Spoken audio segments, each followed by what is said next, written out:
Well, Hong Kong leader Carrie Lam has warned that the Chinese military could step in if violence in the city escalates further. Speaking at a weekly news conference, Mrs. Lam said Hong Kong's economy is suffering immensely from the weeks of ongoing protests and regular clashes between police and demonstrators. At this point in time, I still strongly feel that we should find the solutions ourselves. That is also the position of the central government, that Hong Kong should tackle the problem on her own. Okay?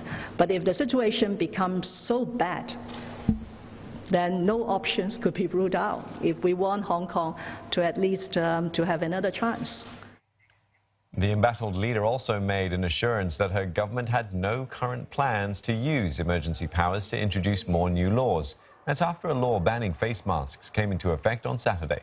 The ban fueled protests and clashes over the long weekend, with tens of thousands of people marching in masks in defiance.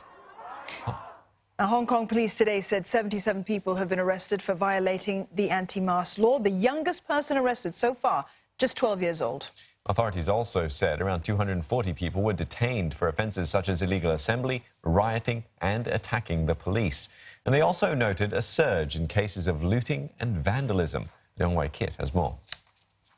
Police say now that there is an alarming trend of vandalism, a sharp increase of vandalism cases. Now, up till recently, vandalism cases were confined to government buildings as well as MTR stations because protesters see MTR company as colluding with the police. They accuse MTR of saying that, you shut us off, you don't let passengers take the train, yet you allow police to travel from one place to another for the enforcement action. So they've been targeting government buildings as well as MTR stations. But up until recently, companies with the words China or China-linked companies are also targeted. Some companies that have openly empathized with police or supported the government or have condemned demonstrators or have allegations of sacking their staff for taking part in anti-government protests.